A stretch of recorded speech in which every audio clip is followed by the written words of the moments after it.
It's only a game. Why you have to be mad?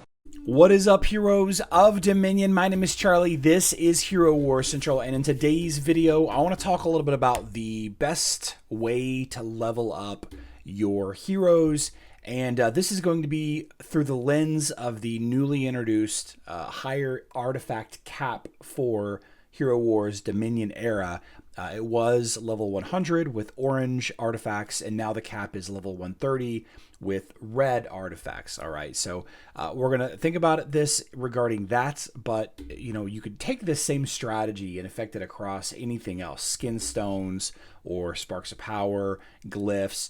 The hero item choices that you pick up. There's a lot of questions about, strategy and most efficient. And I want to know the most efficient. You want to know the most efficient. People like me try to tell you things like this, but it's all opinion. I mean, there is some level of technicality behind, certain break points, and if you're using this hero and that hero, then you should do this and that and the other. But really, this is all just opinion, guys. So I'll tell you how I'm doing it, how I'm leveling things up. And there's really three basic strategies, okay, or technically 2.5 basic strategies, focusing on the idea that we're not going to be pushing for Osh teams. Okay, if you are in a guild that is really pushing Osh, if you're trying to get from level 140 Osh to level 150 Osh, if you're trying to get from level 150 to 160, maybe you're trying to beat the 160 Osh for the first time, then we'll talk about that strategy a little bit later on in the video.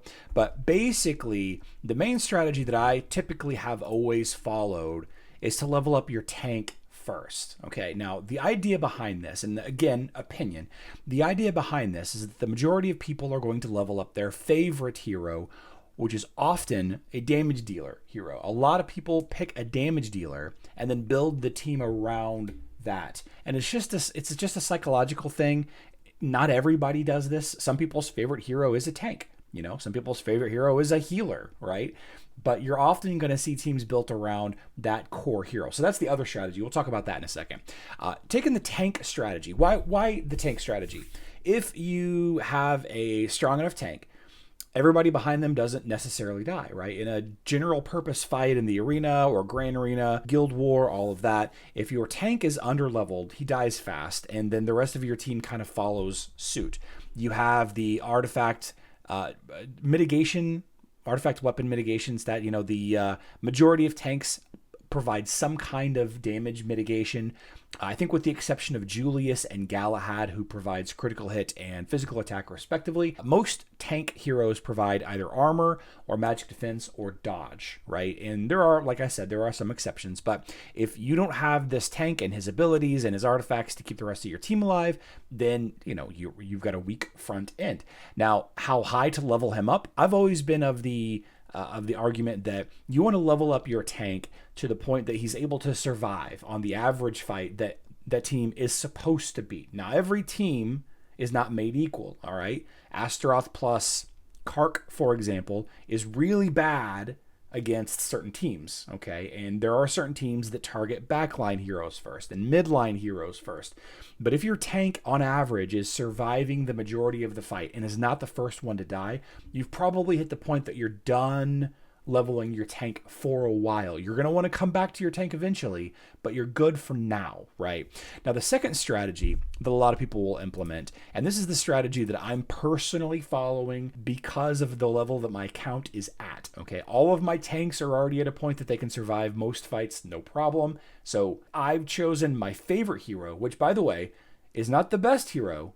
It just happens to be my favorite hero, not because of the way he does things, not because of the interaction. I just love Kark for the aesthetics. It's a long time thing that I've just always enjoyed this hero. He's my favorite hero, and he might not be your favorite hero. Your favorite hero might be Dante or Sebastian or Zhu or, Arachne, Amira. Lots of opportunity for favorite heroes in this game, 60 plus heroes. Kark happens to be a damage dealer, and the other strategy that a lot of people will employ whenever they're leveling up heroes is to level up their damage dealer first. Now, this is okay, right? The faster you kill the enemy team, the quicker you win, right? Obviously, it's pretty straightforward. But if you don't have a properly built tank and supporting heroes for your damage dealer, it doesn't matter how much damage your damage dealing hero is going to do, because your team is dead, right? No amount of leveling up. Well, in some instances, yes. In some situations, yes, Kark can tank. I wouldn't level him to tank, right? But he can, right? So a weak tank usually will expose a strong Kark pretty quickly, unfortunately. So because my tanks are already leveled up to the point that they can tank most teams, I'm working on my Kark first, and that's where I'm putting the bulk majority of my artifact fragments and stuff is into Kark's artifacts. Yeah. Now, there are honorable mention, I think, Arachne. I think Arachne is probably one of the most integral heroes in the game, as well as Sebastian, right? And these two heroes work in basically every activity in the entire game. And I don't think you're wrong if you decide to level up these two heroes first instead, right? I just don't think you're going to be wrong with that.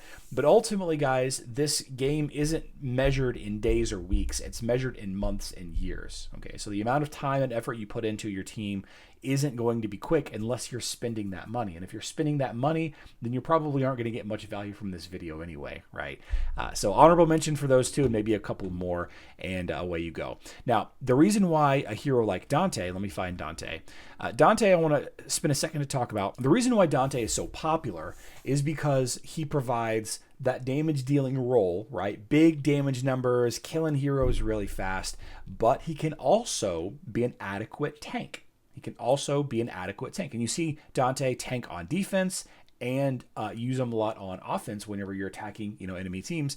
So I think that leveling up a hero that has multiple uses definitely is something that you should consider. So I guess that's probably maybe the third thing is, first strategy, level up your main tank. Second strategy, level up your main damage dealer. Third strategy would be to find somebody that's okay at both. And Dante is that. He's okay at damage dealing and okay at tanking. He doesn't excel at either, right? But with the right supporting cast, everybody does great stuff. Yeah. So with all of that being said, that's all talking about PvP stuff, right? That's all talking about PvP stuff. What about PvE? What about leveling things up for Osh in the Asgard boss fights? Now, the problem with Asgard is we can't look at last week's attack. We can't do a lot of research to figure out, what is good, what is bad, and all of that based on last week. We don't have the ability to test against Osh. So all we can kind of do is make our best guess. So in the Osh team here, let's just put this. This is your LOL Osh team. You actually do all over here, and now we're doing Vex here. So these 5 heroes are very important heroes, not only for fighting in the city of Asgard, but also for a lot of PvP utility. Isaac counters a lot of mages. Zhu is really good damaging, frontline single target damage and then backline single target damage. Nebula boosting that physical or magic attack based on whatever team you're using. Sebastian, removing debuffs, increasing the pure damage output of your critical hit heroes. And of course, Martha with that speed up and area of effect heal. All 5 of these heroes have great high utility. But if your team is stuck, on, here we go. If your team is stuck like on the 150 and you can't beat the 150 and your team is not making a huge effort to get past that 150 right now, then I wouldn't recommend spending any time thinking about putting those artifacts into those specific heroes, unless of course those specific heroes meet the earlier criteria: your tank, your favorite hero, or your damage dealer, right? My guild, we are currently pushing for the second weekly level 160 kill. So we're defeating the level 150 boss every week, no problem. We are getting the level 160 boss down, yeah, and we're trying to get the second 160 down. We get really close every week. Some weeks we do it, some weeks we don't. We're in a City of Asgard raid growth phase, if you will. And because of that, we might be more inclined to put some artifacts into those heroes that would benefit, spiking, doing additional damage to the Osh raid boss. All 5 of these heroes have artifact weapons that contribute pretty heavily to the fight. There are some crazy math and breakpoints for Isaac and his armor penetration weapon that I'm not going to get into here, but just know that I think that people are overthinking having too much armor penetration. and I think that's fine. Zhu and Nebula and Sebastian and Martha, all 5 of these heroes have artifact weapons that could increase your damage done to the Ash boss, his spheres, longevity, that kind of thing. So you have armor penetration for Isaac, right? The faster you get the spheres down, the better. If you can get them down in 3 Isaac ultimates, then that's just a way better situation than having to do 4. You have you have Zhu's critical hit chance. Now, the big majority of damage that you do to Ash is through the pure damage that Sebastian provides, and Sebastian only provides that when your team critical hits, right? So having a higher critical hit buff for your whole team is very good because it adds more pure damage, like from Sebastian here. Sebastian, of course, providing crit chance as well. These 2 heroes do the bulk of the damage to to Ash and the spheres. You have Nebula providing the physical attack bonus. Physical attack obviously makes her equilibrium spheres more powerful, boosting the damage output of Zhu standing in front of her, and Sebastian standing behind her. And then finally you have Martha, while probably the least prestigious of the 5, her armor artifact weapon could push you higher than the damage from the meteor shower output can provide, right? So if you're struggling to survive that meteor shower, having this armor artifact go off earlier is extremely good. And I think that if you get this going off twice at max, it's like 50,000 armor max with the new caps. I think if you can get this to go off twice, then you actually have pretty high resistance against that meteor shower, for better or worse. So I would say if you're at a point that you're building on your LOL Osh team, do those artifact weapons. And I would say, in order of importance, I would say probably Sebastian, Nebula, Isaac, and then Zhu, and then Martha last. Though it really is going to depend a lot on where you are with those heroes. If they're already maxed and you're trying to just push them that much further, maxed everywhere else, their skins, their glyphs, their gifts, a gift of the elements, all of that. Or if you're just trying to survive that first wave of the meteor shower, or whatever it's called, then that might be a different strategy altogether. But the reason why a lot of people put a lot more emphasis on the artifact weapon, obviously, is because it gives that stat to your entire team.